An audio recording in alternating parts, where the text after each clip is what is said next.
Well,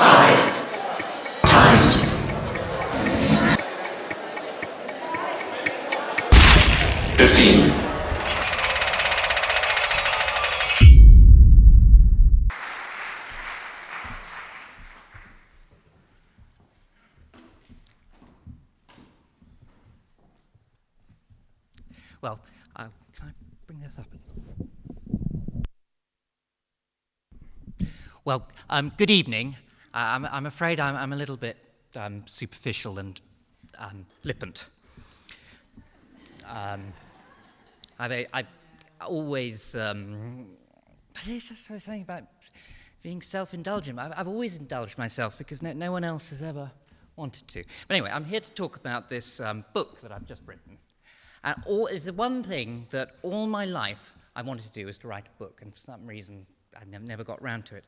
And then one day, a couple of years ago, I got an email from an editor at Pressdale saying, has Mr. Wynd ever thought about writing a book about himself?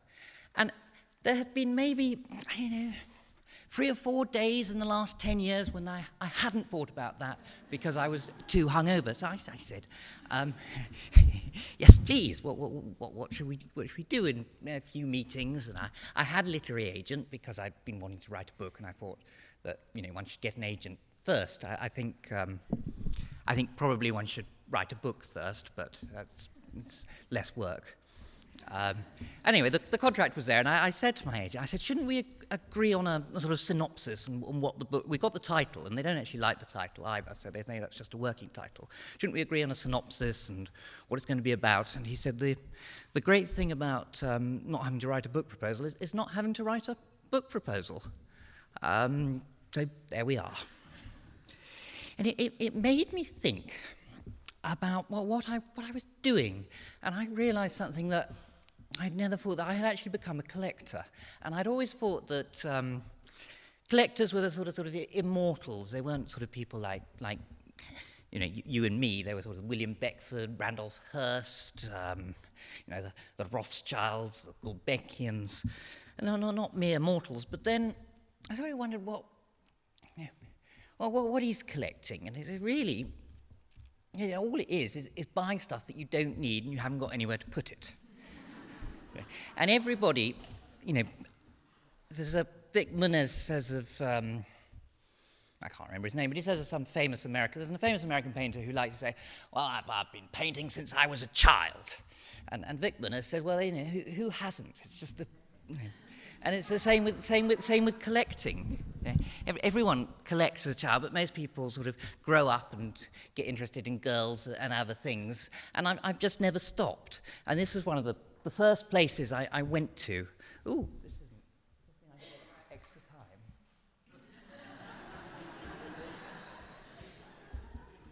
I'll start it now.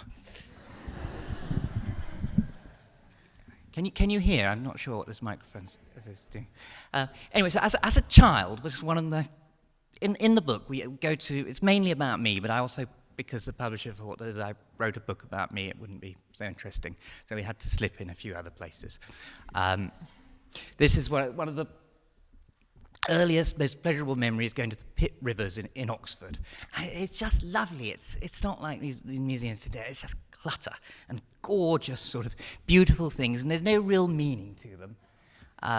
They just sort of wander off and sort of fill you with joy. And the best thing in the Pit Rivers Museum, as I'm sure anyone who's ever been there, is the cabinet dedicated to the treatment of dead people by their enemies.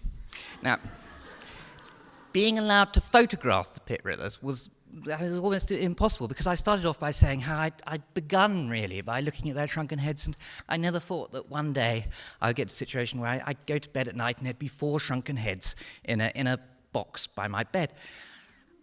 But I didn't know was I had written, A, I'd written to the main person there, because that's the person whose email I'd got, and B, he didn't like shrunken heads, and he didn't like the sort of people who liked shrunken heads, and didn't want the attention, didn't want anyone to know that they got shrunken heads. What he really wanted was people who were interested in typology, the sort of the way of displaying things by type. And so it's another lovely thing they got at the Pit River, sort of lots of different types of spoon. So I then a little bit later, wrote another letter saying how interested I was in spoons and could we come and photograph them. And I had 2 bodyguards while we were photographing, and we managed to sort of sneak this photo. It's not a shrunken head, it's a naga head from India, but it's lovely. But, and this I hope you'll bear with me, is why I think I'm a collector. If you go to my museum, I have a cabinet of death, and it's full of dead people. All sorts of lovely dead people and dead things from all over the world, and I have shrunken heads. But again, sort of thinking about this whole collecting thing, it is a psychiatric condition, and I didn't realise that. And that you start and you buy one thing and you buy 2 things and you go, ooh, it's rather nice. It's retail therapy, and you buy one picture and it's woo, and it keeps you happy for the first picture I bought probably kept me happy for a year. But slowly you find that the endorphin hit you get from when you buy something, it's very similar. And it's a far more expensive pastime than posting things up on Facebook or Instagram or something.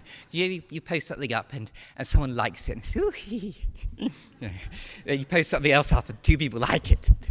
After a while, you need to have 50 or 100 likes before you get the whack. And it's the same with pictures and things like shells. I used to go to the shell show, which is the most wonderful thing in Faden Bois twice a year. And I used to go with £30 or something and buy 5 or 6 shells, and I'd go home and I'd put them in a little line on my desk, and I'd gloat over them. I now go twice a year, and I take far, far more than that, and I buy lots of shells, and I don't even bother unpacking them. Because I've had my pleasure, but I'm incapable of buying one of anything. I mean, when I moved to Norfolk last year, and I had to get rid of my big red thirsty convertible thing, so I went to the car dealership an estate car, sort of family car, big sort of thing.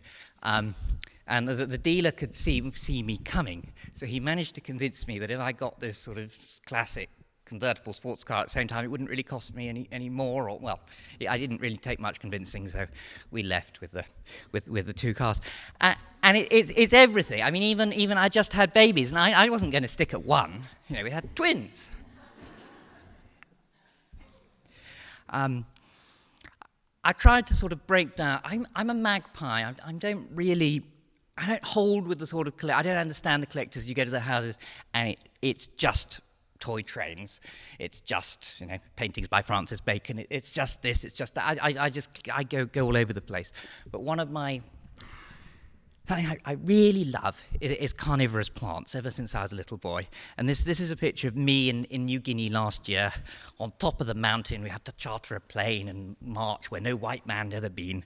I'm wearing this rather lovely mosquito net costume, not because there were many mosquitoes, because actually I was expecting it to be all covered in sort of leeches and biting things. But anyone who's I used to live in Florida and spent a lot of time in the Everglades, there's nothing really there. But I thought it looked more sort of adventuresome.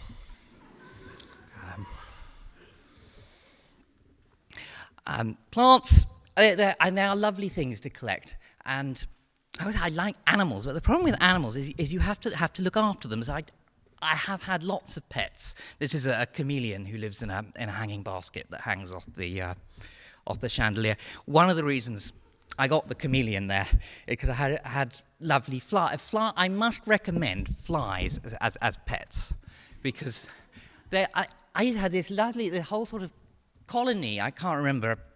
A pathologist told me what type of fly, but they used to circle around the chandelier and go backwards and forwards. It's just like sitting watching fish. But I had a flatmate, and she couldn't stand it, so I got the chameleon. Or carnivorous plants. And the other, if I go back to the joys of collecting plants, is they're cheap.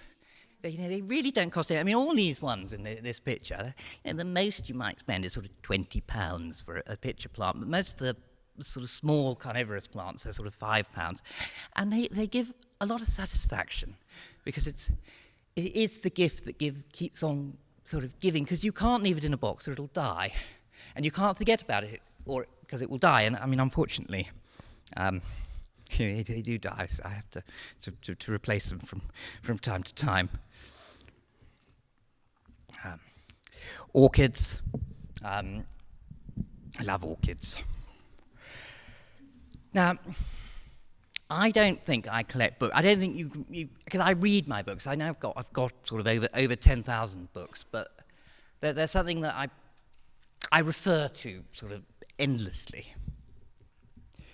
This is the boa constrictor that used to live in my bed. He used to sort of it was the warmest room in the house. It doesn't seem right to keep them in a cage, and you sort of sleep with the warmth. The python that. Ever since I had a python in the kitchen, the problem with mice just seems to have vanished. Nancy, Perdita, and Mortimer are 3 little jackdaws, and this actually is probably the best sort of fun pet that I've had, because the friend gave me these little jackdaws in the summer, and they're very, very sweet, and I had to hand feed them every couple of hours, and they'd quack, quack, and I'd squawk back to them, and quack, quack. Have a really sort of lovely time, and my other half was saying that actually I'd got babies, and they were quite interesting. I'm going to go and feed the jackdaws. Well, after a bit, they grew up, and they just flew away, and they come back sometimes, and I see them in the tree, and I go, squawk, and they go, squawk, but they don't require looking after. Now, that's really why I have to have so many dead animals, because they're much easier to take care of. But they're not that easy, because you need to, they get eaten by moth, they get destroyed by museum beetle. If you've they've got too bright a light, the colours can go. Now, there are things that I have, and I have to have them, and they're very important to me, and my life would not be complete. But I don't like to have them at home, because they're they go in the box. So I have quite a large collection of 2-headed things, 8-legged things, sort of freaks and sports of nature. But I keep them all in my museum. I mean, it always blows my mind, the encephalic calf. She's got this water on the brain, and it's really beautiful. Sorry, I keep fiddling with this thing.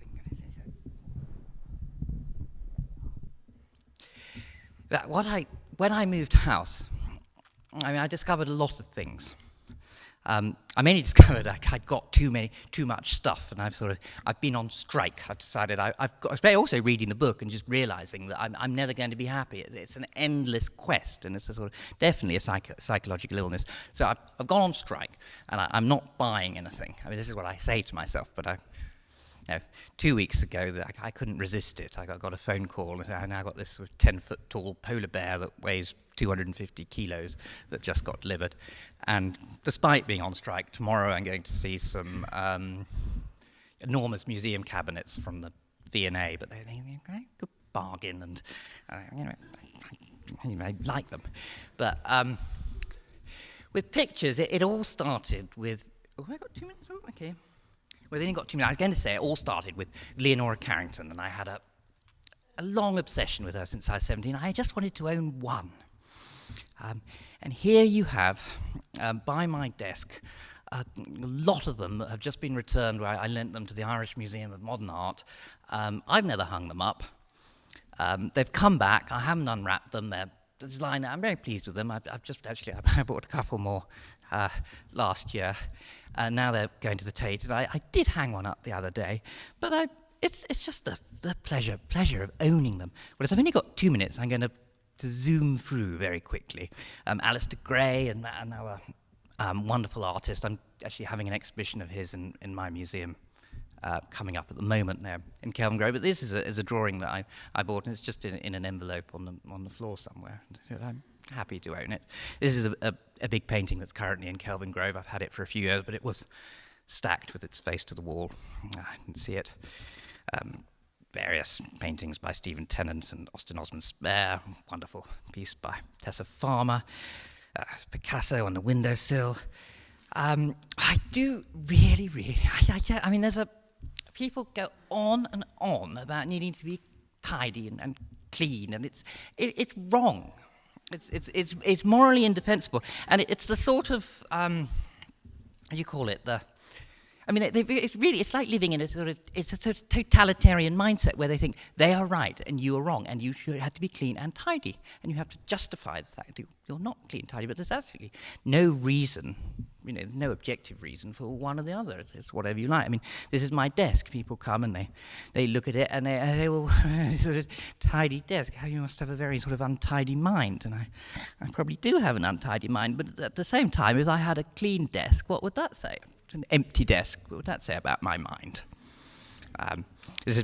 Go to a couple of artist studios in the book. This is a rather wonderful extinct mower in a friend of mine's house. No, he's just like me, he hasn't unwrapped it. It's toys in Darren Brown's kitchen. And you're never too old for toys, you really aren't. And there we are. That's probably the end of my 2 minutes. But I'll be sitting there, and I'll sign any books that anyone would like. And I have this museum with cocktails in it, which is just up the road, and we're open this evening. That's where I'm going. It's 11 Mare Street.